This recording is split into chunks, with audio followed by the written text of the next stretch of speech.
The Ark is the last bastion for mankind. Like Noah of biblical times, the Ark carries with it the last remnants of humanity, forced underground by seemingly endless waves of raptures. A flood that pushes humanity towards the brink of extinction. But for Big Corpo, it means big business. Where there is mankind, there is demand. And demand means power for those who can satisfy that demand. Stepping in are the Big Three: Elysian, Miscellaneous Industries, and Tetraline. These three corporations do the most business inside the Ark. Having several contracts with the central government themselves, their outreach spreads far and wide in the underground Ark. Without them, humanity cannot thrive as they do now. It is easy to forget that these three are not a part of the central government, with how much they are involved with the main story. They are simply providing a service that needs filling, from entertainment, research and development, and to civil and militaristic duties. The Big Three hold a lot of power and influence within the Ark. While the central government oversees the operations of the Ark with the help of NIKKE, the mass-produced Nikkes deployed by the central government and the resources it has are all outsourced and subcontracted.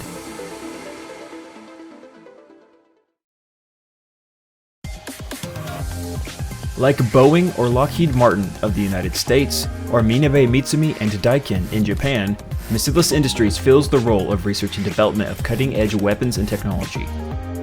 After her predecessor stepped down, Seyun, the leading mind of Nikkei research, assumed the role of the new CEO of the company. After taking this position, however, the company's growth seemed to have stagnated.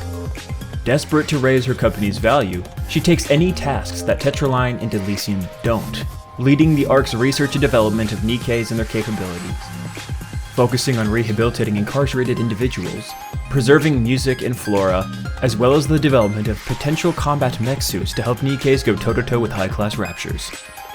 Miscellaneous Military Research is in charge of the curriculum of the next generation of Nikkes at MMR Vocational School. The event School of Lock goes into detail about the school and what goes on behind closed doors. Tetraline is the central government's way of controlling the flow of information throughout the Ark. Mustang's personality and social network of entertainers keeps him in the loop of what citizens are needing and wanting. Being flamboyant himself, he holds a lot of sway, not just with the central government, but in the minds of the last remnants of humanity within the Ark. Being the only CEO of Tetraline in its entire history, while Elysian and Miscellaneous have gone through their CEO changes, raises questions about the man in gold. Controlling the broadcasting networks and news channels, Tetraline focuses on entertainment and capitalizing on the human brain's desire to be distracted. From casinos, cafes, cheerleading, music production, fitness, animal control, and for some reason heavy artillery, Tetraline keeps the Ark in line by being the most directly involved company in the lives of the citizens. And with the three most prolific gangs all reporting to Mustang himself, even the Outer Rim is not safe from the influence of Tetraline. Elysian performs the civil and militaristic duties within the Ark. From the Ark's Central Police Unit, the ACPU, to Special Forces squads that can go toe-to-toe with heretics. They represent the might and strong will of humanity as a whole, keeping the peace and maintaining order throughout the Ark. They often work with Miscellaneous, either to help the Ark function smoothly, or in the case of MMR Vocational School, work directly to teach the next generation of upcoming Nikkes. What Elysian has to offer cannot be ignored by the central government. Strong will and discipline are necessary to be reliable and consistent, perfect for operations on the surface as well as in the Ark itself. Its CEO, Ingrid, is the shining example of what Elysian has to offer. Strong-willed, to the point, won't take shit from anybody, but knows when too much is too much. Treating her Nikkes firmly but kindly.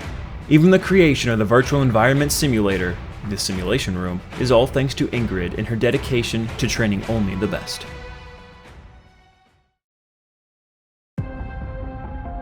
These aren't the only companies in the game, however. Other large corporations do exist within the Ark. Corporations like Cycle of Life, an electronics company that is the fourth largest company in the Ark, right after the Big Three. The event License to Kill goes into more detail about the company and its CEO, and the shady dealings that happened behind the scenes. Though the Big Three are the only companies legally allowed to manufacture Nikkes, the majority of the Nikkes themselves also own and operate businesses. Excluding Elysian, as a majority of their Nikkes all perform civil or militaristic duties. Mighty Tools, Botanic Garden, MMR, and Electric Shock of Miscellus, as well as half of Tetraline, all work at their various businesses around the Ark. Especially Talentum of Tetraline, as every member of that squad owns a rather large business. The world of Nikke that ShiftUp has written goes deeper than what is being said to our faces. Every day, people fight and struggle in the Ark, not just on the surface. All of humanity resides in a single place, trapped underground. All of the good people and all of the bad people. Businesses are the lifeblood of any society. Supply and demand, life and death, both are a lot more similar than you might expect. Each Nikke was made for a purpose. If it isn't fighting on the surface, it is serving humanity like the machines they were meant to be. Just like in the real world, the government isn't controlled by politicians or bureaucrats, but by those who control the supply for their demand.